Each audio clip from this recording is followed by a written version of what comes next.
23 വർഷത്തെ സൈനിക സേവനം, 12 വർഷം ഹോംഗാർഡ്,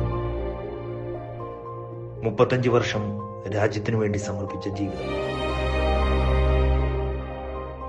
ഇന്നയാൾ തന്റെ 63-ാം വയസ്സിൽ റിട്ടയർ ചെയ്യുന്നു. ഈ അവസാന ദിനത്തിലും അയാൾ റോഡിലാണ്. ഇയാൾക്കുള്ള യാത്രയയപ്പ് റോഡിൽ വച്ചല്ലാതെ മറ്റെവിടെ കൊടുക്കാനാണ്?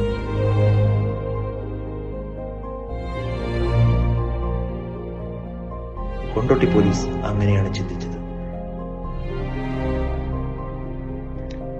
കൊണ്ടോട്ടി പോലീസ് ബൊക്കയും ഉപഹാരവുമായി സ്ഥലത്തെത്തിയപ്പോഴാണ് അയാൾ പോലും അതറിയുന്നത്.